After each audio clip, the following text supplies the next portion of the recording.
We're doing a little live scoping 101 with Tony Sheppard out here on Kentucky Lake. It's in the middle of July, and it's a partially rainy day today. We've been out here actually a couple days filming an episode of The Direction, and caught some great crappie the last couple days. As hot as it's been, we've been wringing wet, sweating. So this little bit of cloud cover is kind of nice today, but it is truly amazing to see how this live scope allows you to catch crappie in the middle of the summer. You know, one of the trends right now is all this live scope fishing for these crappie. As you well know, you've spent hundreds and hundreds of hours literally trying to learn this technique and kind of perfect the technique, so to speak. And we're going to share a little information of, you know, how to use the live scope, what techniques you use rod and reel wise, bait and tackle wise, for catching these crappie with a live scope. And then on top of it, we're out here in the middle of the summertime going to try to catch these crappie. So not only are we using the live scope, you know, most people think springtime, fall crappie fishing. You're out here literally catching crappie right in the heat of the summer. Yeah, I mean, it's July, hot as it gets, and you can still catch them. You just got to have good electronics and good equipment, put the bait on the fish, and they'll bite.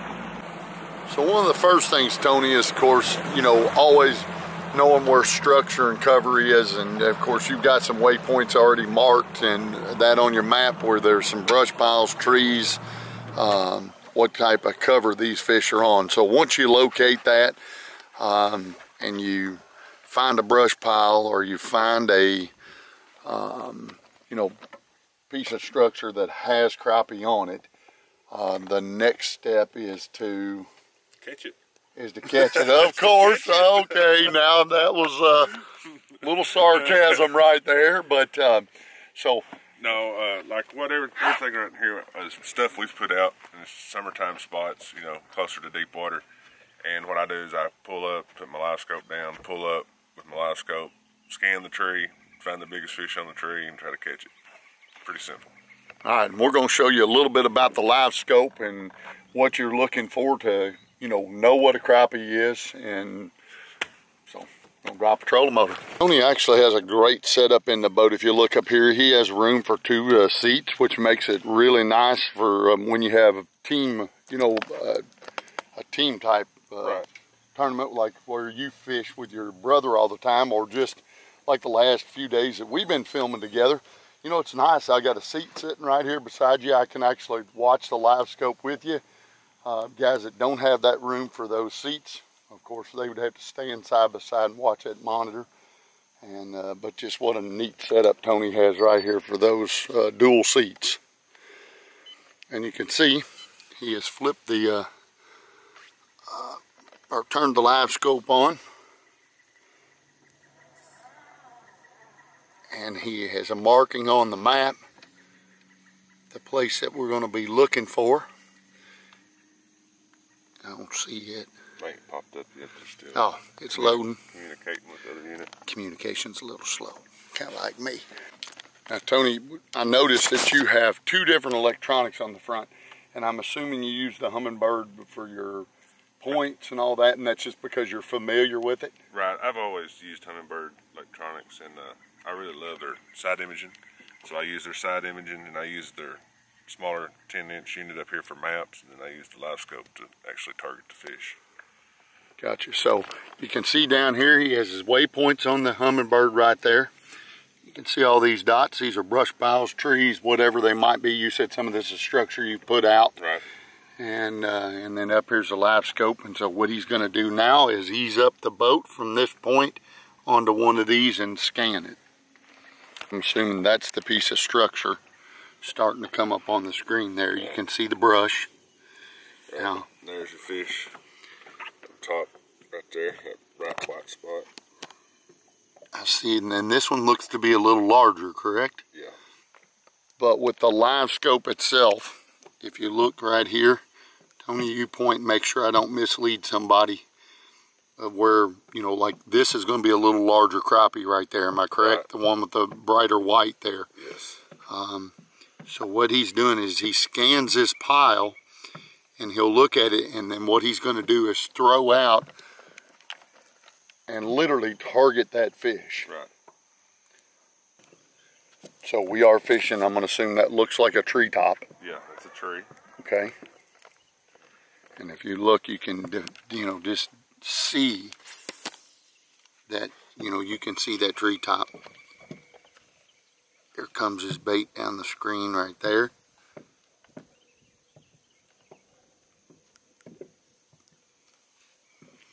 You can see it falling right there. Is that it? Yeah. And he just swam it by a fish. And that fish is following behind it. And he turned off of it. Nope, he came back after it.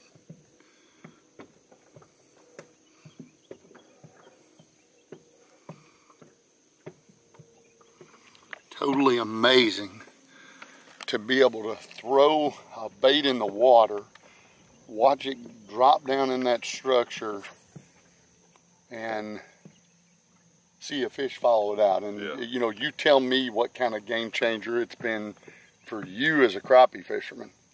It's a huge game changer. You know, you used to put out 8 rods and push across these trees and hope that one of the rods got in front of the fish. And with this technique, you can take one pole, one bait, and put it right on the fish and catch the fish you want to catch. I'll note something that you said to me while we've been fishing the last few days is that, you know, you said in the summertime you'd come out here and only catch 1, 2, 3 crappie all day long in the heat of the summer because you have to target them so specifically that you really wouldn't have great days of fishing. But now you're coming out here and catching 10, 15, sometimes maybe 15, 20 fish. Yeah, I mean, on the days that, you know, you used to catch 3, with this you can catch 15. And on days that, you know, every once in a while you do have a good cool day and you catch 15 spider rigging, now you can catch 25 or 30. Wow. And once again, you know, when you see these fish, and, you know, you'll notice as they're in these trees, a lot of these fish that are up higher in the trees, this time of year in the summer bite, they seem to bite better. Am I correct? Yes. Versus once the sun gets up, you'll see these bigger crappie, and the crappie, they'll get down towards the bottom and get underneath that structure when that sun gets up over their head, and it makes them a little, or they, you know, the bite comes almost to a stop. Yeah, when the sun gets high in the summer and it's this hot, they sink down the brush and just pretty well shut up until, you know, the sun starts setting in the evening, and they'll bite again right before dark. And if you watch, you see Tony's face is locked on this screen all the time. I mean, he's looking at the screen. He's really not watching his line, anything else. Right here, that's your bait with a fish chasing it. I saw that fish. One note is sometimes you may see a larger white dot in that structure. You kind of got to watch too. Sometimes if there's multiple crappie together, it'll look like a big crappie and then they'll bust up. Am I right? Right. You'll think it's a big and there'll be 2 or 3 small ones together. So if you were to point on the screen, which fish would you be targeting, you know, for as a tournament guy right there? Honestly, I don't see nothing that large. Okay. But the best fish are right there. Right kind of in the center. Yep. And they're really not setting that high this morning. The 2 that I would really want to catch is more down in it. So here comes his bait. Falling down the screen right. Point my finger right there. It's coming down, and you can see the fish come up to it. And he didn't really stay with it, did he?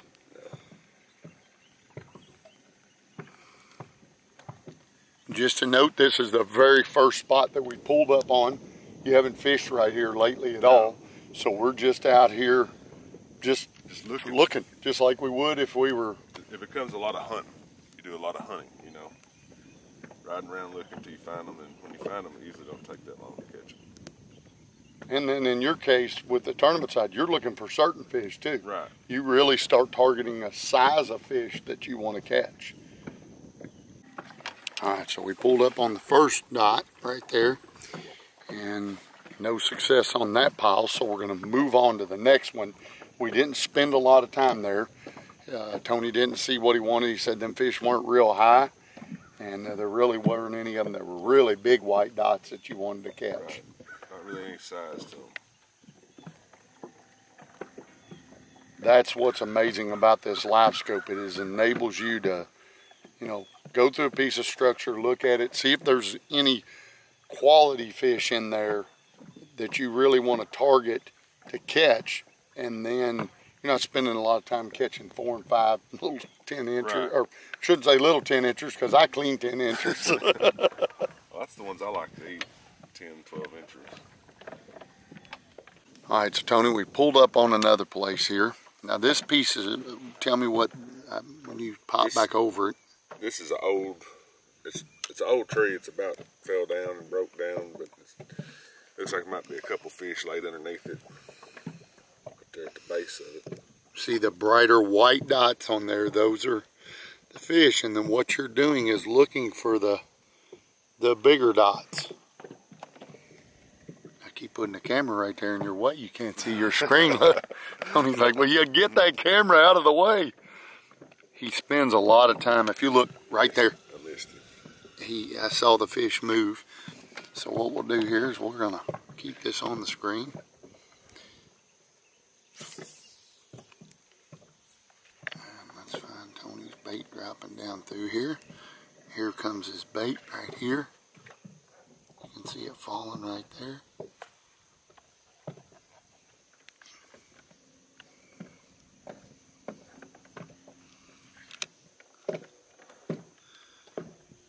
And the bait is almost to the bottom. There it is right there.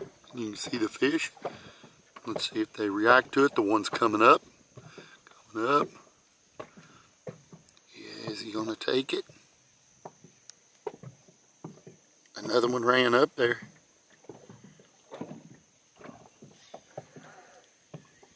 And did he grab it? He bumped it. Now you commentate this as you see play-by-play now. I ain't seen that just make me really excited. All right, we got a man on first and a man on second, and we're ready for the turn this into a baseball show. I don't see any giant white dots in there, do you? No. And you correct me if I'm wrong. So right now he's repositioning the boat. Let's talk about that for a second while you're making the cast. I mean, you know, I think boat control is key to this. Am I correct? It's very important.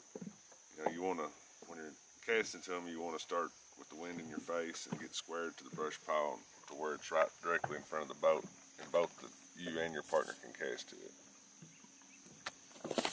Yeah, and with the wind straight in your face, it's allowing you to keep that trolling motor. That Live Scope transducer's on the shaft of that trolling motor, and as he's rotating the foot pedal, he's keeping the Live Scope aimed on that piece of structure out there. So when you come in downwind of it and straight downwind of it and basically keep that boat running with that, you know, the wind just blowing right dead in your face, it allows you to keep that trolling motor aiming at that piece of structure.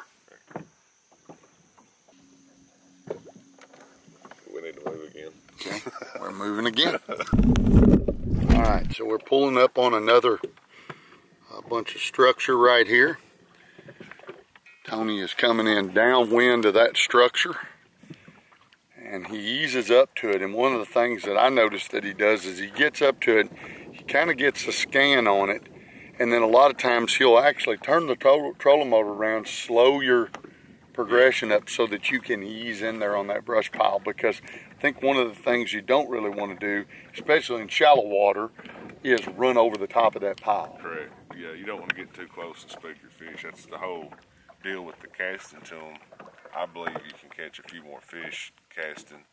You know, when there's 7 or 8 fish on a spot, it seems like in clear water we can catch, you know, half of them casting. And if we go up and just drop a jig straight down on them, we'll catch one. And then the fish spook and you can't catch any more.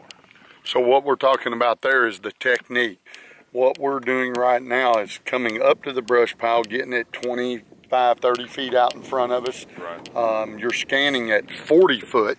If you notice the bars across the top here, These are in 5-foot increments. He has a screen 40 feet out in front of us. When he sees that cover out there, he slows the boat down, and you'll bring it in most of the time in that 20 to 30 foot range. 20 to 30. I like to be able to cast past the brush pile and see my jig fall on it. You know, between the 30 and 40 is what I like. And it'll be on the back side of the structure. So, and then of course on the Live Scope itself, you can set your depth, and so you typically keep it, you know, I'm gonna say 2 to maybe 4 foot deeper than the piece of structure is on the side. So if you're in 12, 15 foot of water, you're gonna have it set somewhere around 20, 22. Yeah, well, we're on a ledge right here, and when we're gonna be fishing, it'll start falling off. But yeah, you know, if I'm in 18 foot of water, I like it set on like 22, 23. If I'm in 12 foot, I like it on like 15. Okay. And right now we're just scanning and looking for it. But the techniques, you know, a lot of the techniques I see guys that I've, you know, what I would have thought myself was to vertical jig these piles. You know, I would think you'd want to get right over the top of them, take and lower a bait down to that crappie. But you are... a lot of days that works. In a lot of lakes, that's the most effective way. But in clear water, casting seems to be better. If you got stained water where the fish aren't spooky, then yeah, I would think that dropping on them is more efficient. Gotcha. And so what I'm going to maybe comment on, and correct me if I'm wrong, but in the summertime, lakes generally clear up more because of the lack of volume of rain and all that. So lakes like this, you know, being Kentucky Lake, gets clear, and so that casting technique seems to be better, getting that brush pile out in front of you 25, 30 feet, throwing a little past it, letting that jig fall down into it, and then swimming that jig specifically to that fish that you're seeing on the screen. Another tip is don't ever let your jig get below the fish. Try to keep your jig, you know, above the fish's eyesight. Neat tip right there. So, and I did hear you tell me that you do see crappie go down and feed, but predominantly they want it above them. Yes, predominantly they want it above them, but they will go down and feed if they see it falling far enough out in front of them. And these behaviors you've been able to learn because you're literally watching it happen on that screen. Am I correct? Correct. So right now, I'm going to say that's the piece of structure that we're fishing. Yep. And this doesn't look like a giant piece of structure right there. What are we fishing right there? It's an old piece of tree. It's about gone. There's some stumps and an old piece of tree here. And you can see his jig coming down right there. And so where that white spot is, that the fish you're trying to get? And there he is. So here he comes across the screen as he's catching him. Look, very big. He's not very big, but he's coming across the screen right there. Amazing that here's an old stump, and granted this is not a giant by no means, but the point to this is that, you know, Tony, you were able to see that fish. I literally drove my finger across the screen and followed what was happening and commentated like it was a baseball game. Right, exactly. Amazing. And then years ago, you could have never done that. No, I mean, it's amazing that you can watch the reaction and the behavior of the fish, and, you know, and that tells you a lot of what you need to be using. You know, if they're not reacting to your bait, then you need to start swapping baits. It's just, it tells you a lot of stuff that, you know, a lot of things you thought you knew about fishing, you can watch this thing and throw all that out the window. Oh, I've seen it over the last couple of days, and we can actually drop a few of those clips in this video of us filming the show. We've been down filming the show, The Direction, and Tony and me spent 2 days out here and just had a tremendous 2 days. By no means are we catching hundreds of fish or anything like that, but we probably caught, what, 12, 15 fish? I would say we caught 15. I think one day we caught around 15, next day maybe 20. Yep, and some of those nice slabs on top of it. Yeah, those all nice quality fish. I'd say 90% of them was over a pound.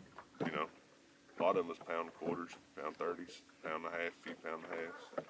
And so to watch this screen and see how the fish behave and react for me was I mean, real game changer. I mean, I literally watched a bass come out and got my jig at one point, and of course I got all excited about that as a bass fishing, a little more my knowledge base. Love crappie fishing, but I've always been that normal crappie fisherman that goes out there in the spring and the fall and says, hey, look, I'm catching 100 of them a day. And, you know, you're out here doing it year round as a career, with Jinko fishing and then following the crappie tournament trail. And so then for you to be able to, I mean, I don't even know where I was going with my conversation because I got so excited about it. But anyway, I was talking about me catching a bass and seeing it on the screen. Once again, this LiveScope is just a game changer of being able to know how the fish react. So, all right, so with us on this casting technique, you just saw you catch one, but go ahead, and I know you're trying to get lined up on another one. I get Tony's got that intention. I was actually going to tell you, these, I don't know what these are. These may be bass. Okay, so while we're out here. See how they're laid along the bottom right there? All these fish, it's all fish.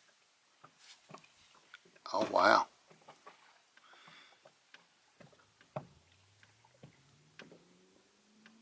And they're fairly large white dots. Yeah.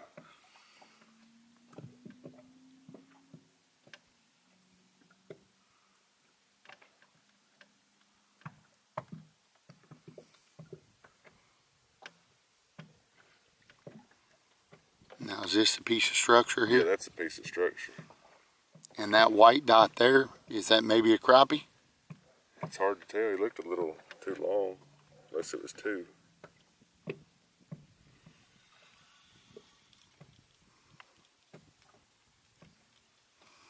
So we're gonna let Tony catch another one here. Show a little bit again what's happening. Let's find the jig. Even takes me right there. Okay. The jig is coming down the screen.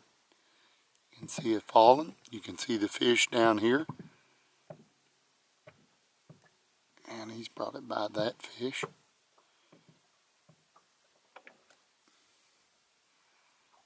You can see the jig, he's bouncing it right along there.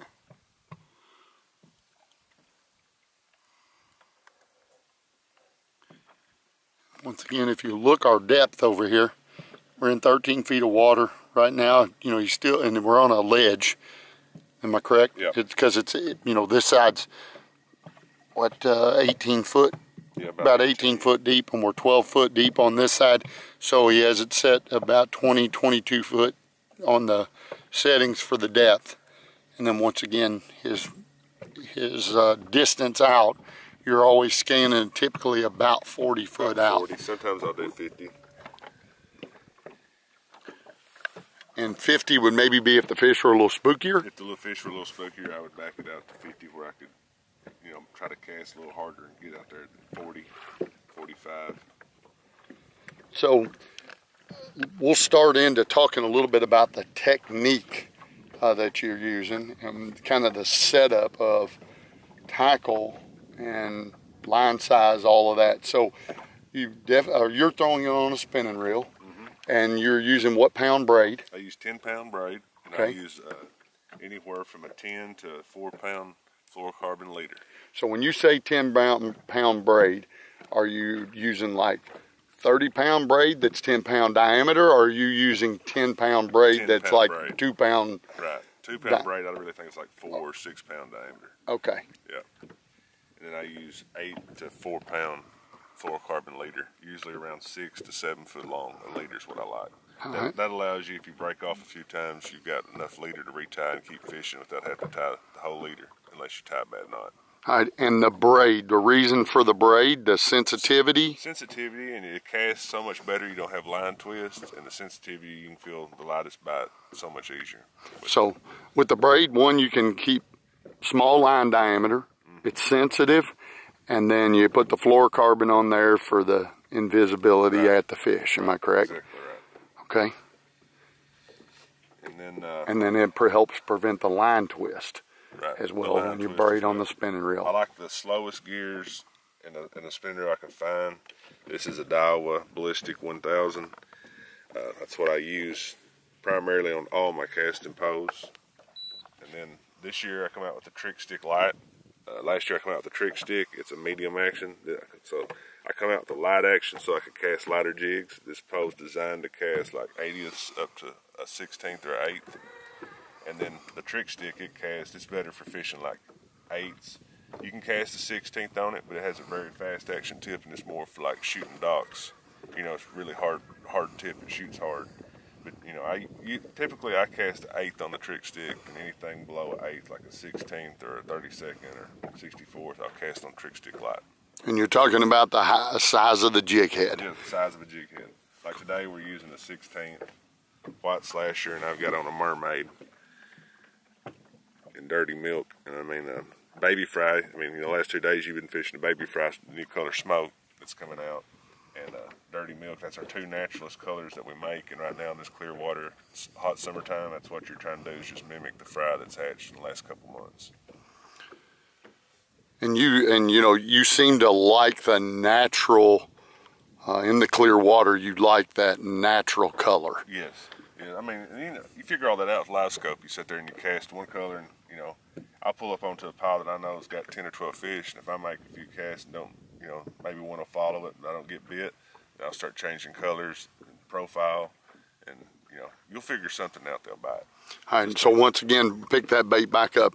This is one of your lineup of baits in the Jinko fishing lineup of the crappie side, right? Which is the big T crappie baits. Am I correct? Yes. Big T okay. Baits. And this is the mermaid, which has a split tail. Right.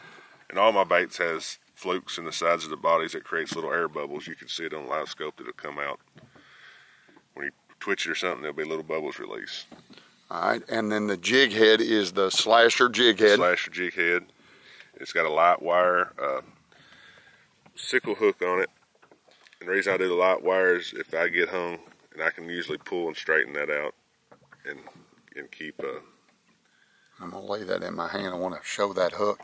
You know, that hook is a unique hook. That sickle hook has like a V back in the back of it, and the purpose of that V is, you know, where I like it for when I'm tipping with minnows. I can put a minnow on there, and that minnow will ride right in that V and tail. Like even if I'm casting and tipping with minnows, it'll tail through the water right. It won't get hung up on the round part, you know, or droop down. It usually set right there in that little V part. Good stuff. So we talked about line size, rod setup, and tell me again, what length rod are you using here? The trick stick light is a 7.2, and the trick stick's a 7 foot. I went 2 extra inches on this one and made it a real light action tip. That way you can cast light jigs further.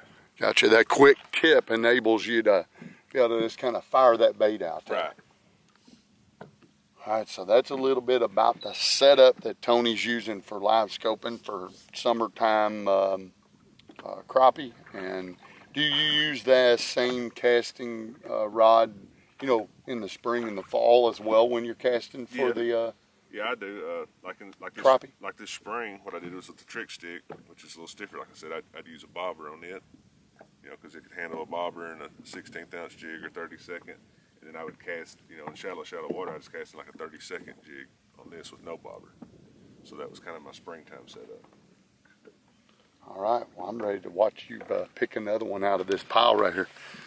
Am I right? There's a few good fish there, or no?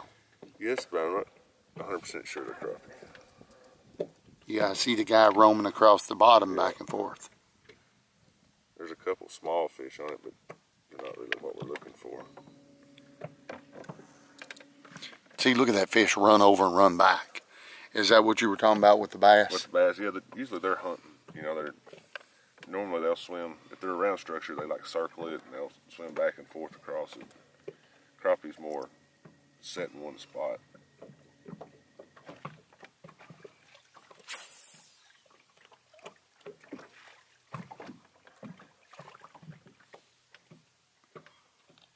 Okay, so let's see, what are you targeting here?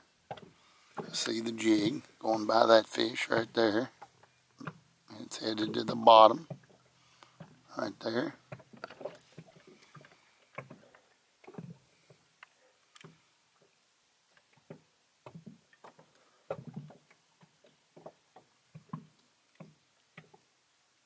And can see this wad of bait fish swimming in right over there. Now this is a carp leaving right there, am I right? Yeah. You see the big long body. And he has hooked up with a fish right here while I'm paying attention.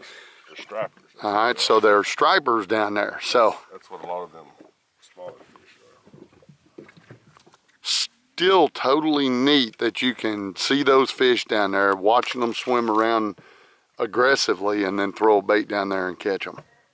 And one other little tip, and this is something that maybe we don't talk about anymore, but folks that are new to putting all these electronics on their boat, say they take an older boat, they put electronics on it. One of the things you have to be careful of nowadays is running this many units and, you know, having an outboard that has to crank off of it is batteries. And I noticed one of the things that you have in your boat, and I personally haven't ran them. Tell me a little bit about, you know, the performance of these lithium batteries for you. I run the MillerTech lithium batteries, and they're awesome. I could fish 3 full 10, 12-hour days without having to charge them. I don't recommend it. I would charge them about every other day is what I do, but you can get by 3 or 4 days fishing on one charge. Back when I ran lead batteries, I had to have a special battery for my LiveScope, its own designated battery, and then I run my other 2 units on my cranking battery. With the lithium battery, I can run everything in this boat off of one cranking battery and never have problems. I mean, you can see 13.5 volts, and at the end of the day, you'll have 13.4. I mean, it's amazing. Okay, so we're on the stake bed. And let's see where the jig's at. It's at 35. And there it comes right there. It's coming down the screen into that stake bed. There's a fish. You see the fish right there coming at it, and he has caught him right there.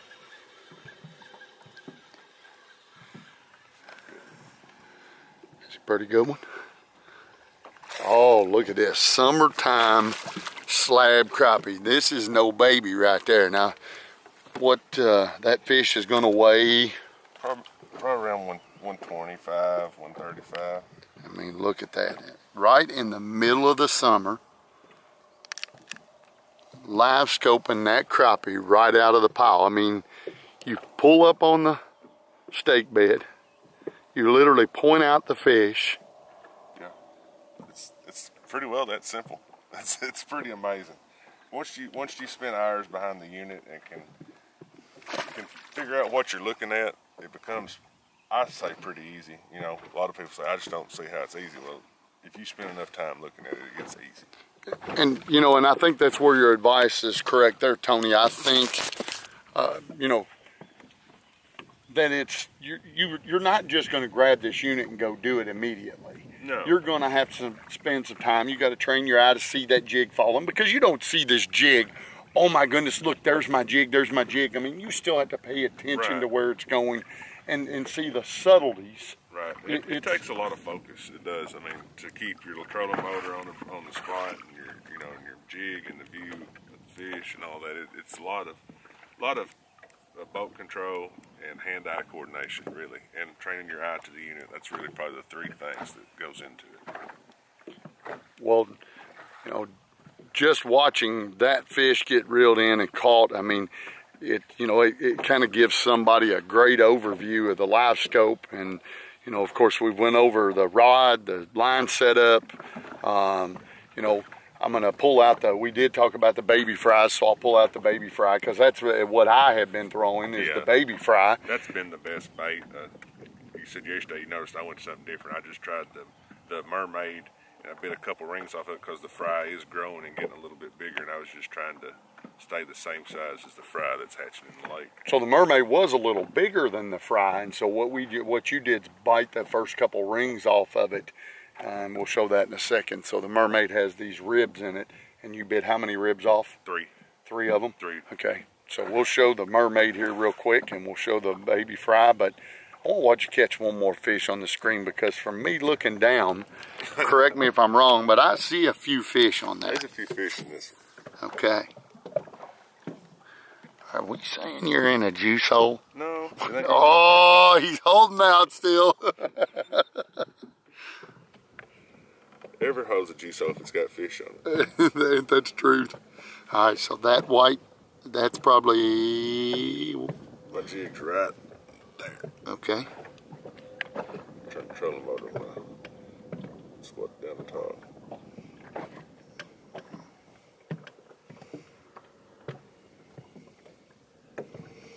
And those fish up top swimming around, those are probably carp?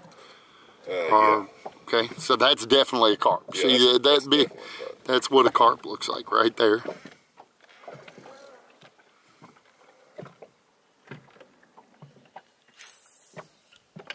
Okay, so you heard the reel. He's got the cast out there.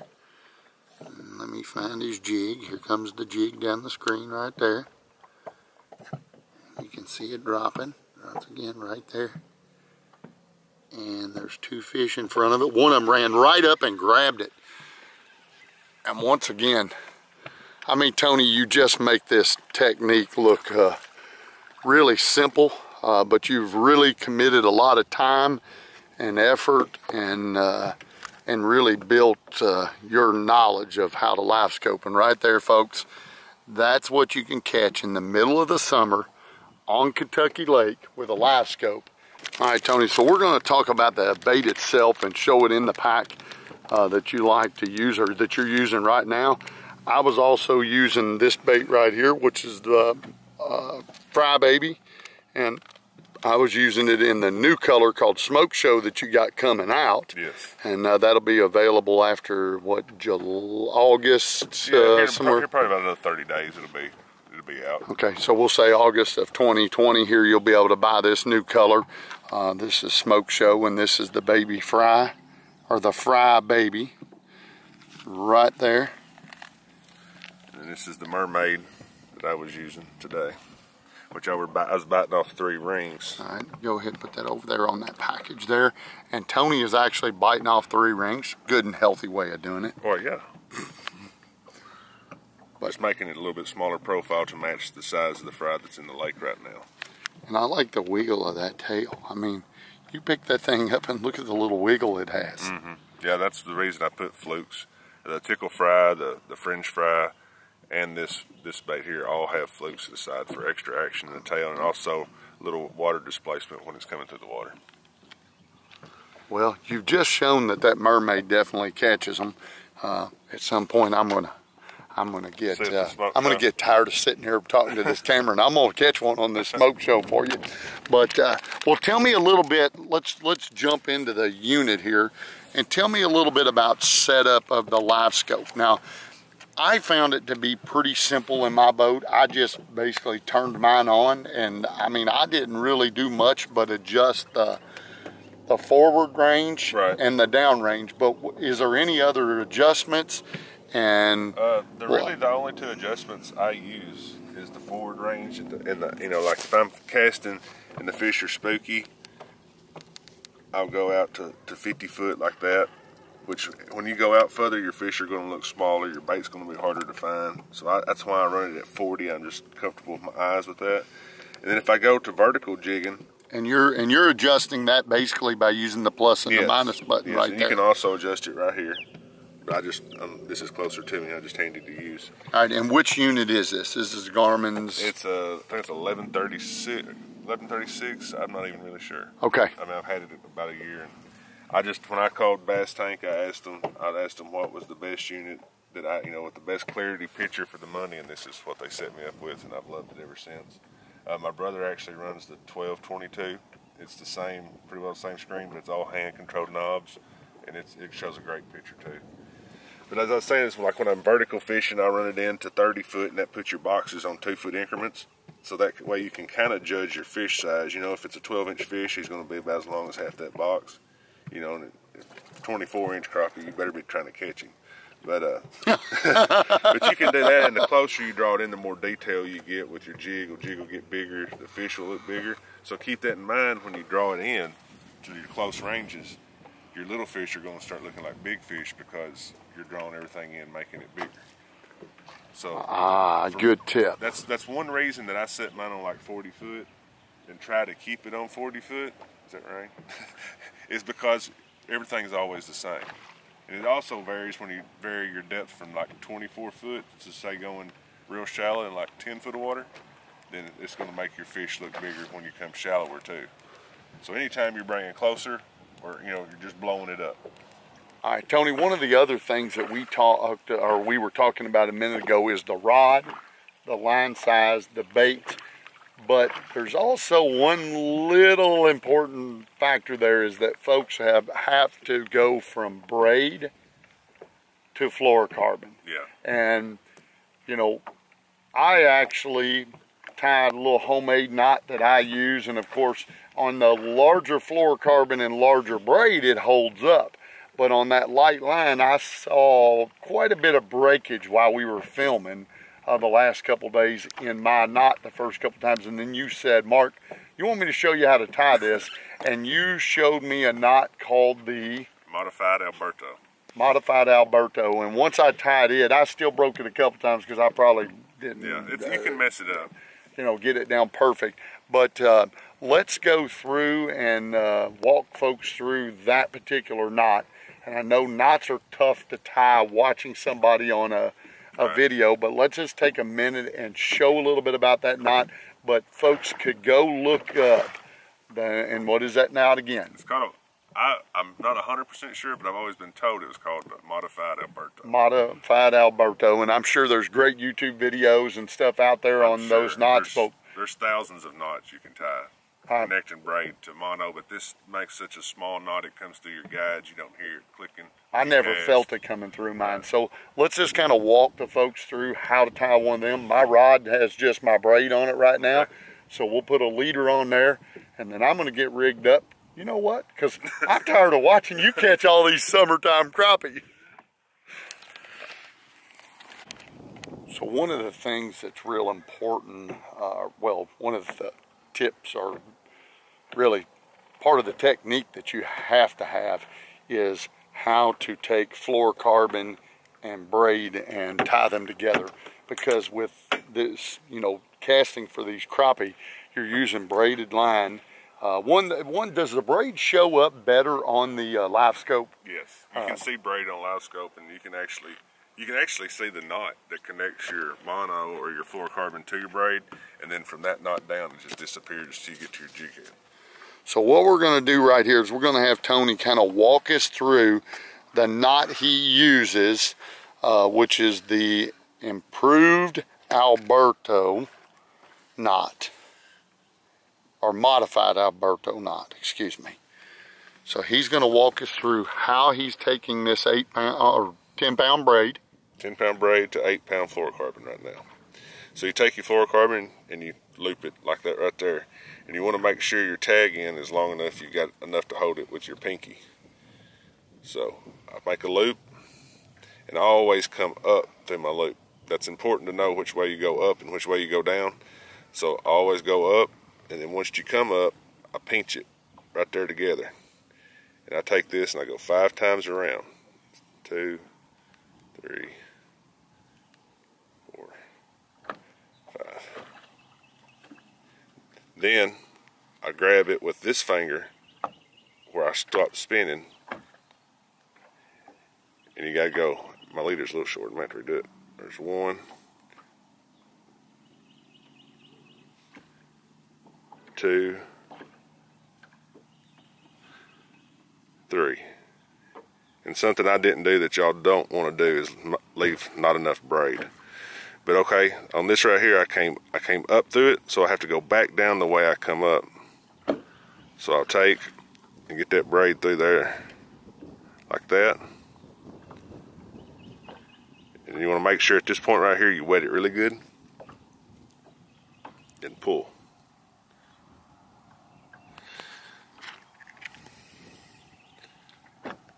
And the thing that amazed me about this knot is that once you cinch it down, I mean, you're literally not leaving any type of tag or anything on it.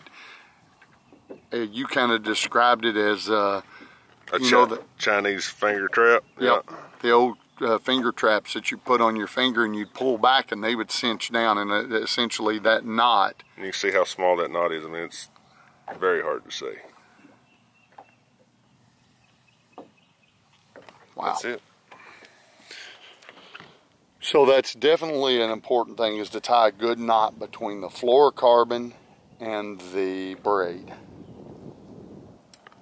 So next we're going to grab an 1/8 ounce slasher head.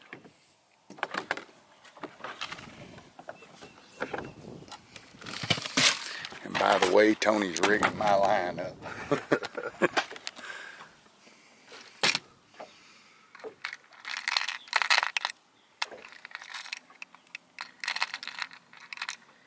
So the knot I tie on all my jig heads is, I really don't even know the name of it.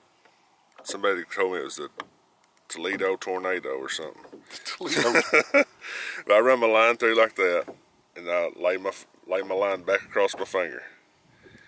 And I take my jig and I go 1, 2, 3, and run my line back through the loop, wet it, pull it. Neat. Different knot than me. I tie the old tri-lean knot. And the reason I do that is because if you're vertical jig fishing, you don't want your bait sitting in the water like this. That's not natural. So what I call setting a jig is, every time I catch a fish or have a bite, I take and I grab my line and I'll pull it to the back and slide the knot to the back. That way when my jig's hanging, it's more in a natural position. Wow. Not hanging down, you know. And these are the details, Tony, you as a tournament crappie fisherman and spending so much time on the water, those are those details that some days just an extra bite or two can make a tremendous paycheck difference. Most of the time, and the difference in getting a good paycheck and maybe not even getting a paycheck is details within details. You know, you figure out the fish and the details to catch them, and then it's the small details that really put the plan together. Well, you're playing, you know, you're playing with ounces when you're talking about tournaments. Yeah, I mean, you're playing with ounces. Hundreds sometimes, you know. Yeah. I've been beat by 2 100s. That's like a drop of water from first to second. All right, and then what we're going to do is we're going to grab the baby fry here, or the fry baby. You got, my goodness, man, words. Fry baby right here. This is in the 2-inch size. Am I correct? Yep, 2-inch smoke show. And it's smoke show, and that is the exact bait that I'm going to be throwing. And here is the exact bait that Tony has been throwing, and it is in the 2-inch Dirty Milk Mermaid. And Tony has been biting basically 3 rings off of the front of that bait. One of the things that we probably didn't, or you did mention, but so like me, I'm using way too big a spinning reel, and I'll just point that out. I brought my Stratic and it's a 3000. This reel, every time I'm cranking the handle, my bait's flying through the water. I'm having to like crank like this. So a slow gear ratio reel, and tell me that reel that you're using is? It's a 5 to 2 to 1. That's about as slow as dial. A lot of these companies are starting to make faster reels for the bass fishermen, and it's hard to find a really good quality reel that's got slow gears in it. All right, and that is a Daiwa what? Ballistic. The Ballistic 1000. Ballistic 1000. I suggest a 1000 size reel, whatever. Oh, for sure, because this is, I mean, tough to be able to, you know, slow reel it slow enough. And Tony shows you why. He is the master of live scoping over here for me. he's my Mr. Miyagi. That's what I'm gonna call you, Mr. Miyagi of live scoping. You know, that's something that amazes me with doing this, is so many times you think your bait would be in one place and it's not. You know, the bait does something totally different, and that's what's great about the live scope. So you know where the brush pile is, and then one of the things you talk about is, you know, following your bait down and not always letting it fall down in there, but fish over the top of that brush pile. Tony, you make it look way too easy. Up here's the one coming out after mine. There he is right there. I watched him come up on that screen, and look at that. We just had a double there. That is so cool to just, you know, watch that fish come out of that brush pile and eat that bait. Now, granted, right now we're probably not targeting the trophy size fish. I mean, we're just sitting here because there's a bunch of fish on this one. Yeah, and when I pulled up, I thought I caught the biggest 2 fish, and then now we're just catching fish. Kind of teaching you to watch your jig, how to catch them. I'll take all the teaching I can get. They're eating that smoke shell. And this color won't be available till sometime in August of 2020. But right there, what a, and you know, that's something that I really like about them. I'm gonna put this crappie back here. I always want to keep them healthy. I really like this natural color. I think this little bit of, you know, it has like this haze of black in it. It's clear, has like a haze of, you know, charcoal, gray or whatever in it. But all that flake, when you put it in the water, I mean, this thing really, really resembles, you know, a bait fish, and it's kind of hard to see somewhat. Yeah, it's somewhat hard to see, but the glitter fills it in and makes it look like a bait fish. But think about a bait fish swimming through the water, how hard they are to see. You know, sometimes we make these colors and that are brighter, and I really like this smoke shell. Did you see him? Yeah. It's a better. Oh, look at that. There's one like said, or the better one laid down there on the bottom. I couldn't catch what I got. Oh my, look at that slab. Oh my, he got some bite, boys. Woo! Now that would be a fish you'd target in tournament? Yeah, that'd be a tournament fish. Probably close to a pound and a half. Well, Tony, I think you've done a great job today of sharing with folks about how to live scope crappie, and I think you've shared a wealth of information of, you know, don't be scared to get out here and crappie fish even in the middle of the summertime. So we're on Kentucky Lake, and the rain's in the background. It's starting to come down, and on that might make this a real short and simple video, but I think we've shared a wealth of information from you to the viewer right here, and hopefully some of these folks will get out, grab their live scope, buy some Jinko products there. We've showed you a couple great products, and you know, Tony, myself personally, you know, being a part of you guys and getting to work with you guys at Jinko all the time, I truly enjoy you all as people. One, Will, you, Colton, these guys truly enjoy the sport of fishing. I mean, you've grown up loving fishing. I've listened to you tell me that you used to sit in your front yard in a John boat and pretend that you were fishing. That's how much this guy loves it. Fish the edge of a broom stage field, and every once in a while I cast in it just so I could jerk on something. But, you know, you guys are always wanting, you know, to share information with folks. Right. So if anybody wants to reach out to y'all and have questions, what's a good way for them to reach out to y'all? They can contact us at our office number or online.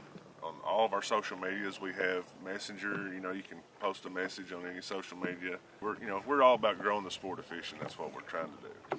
It's always great to share information with folks, and I appreciate you coming out here, showing folks how you are targeting catching crappie with the live scope. I hope they learned something. I definitely did.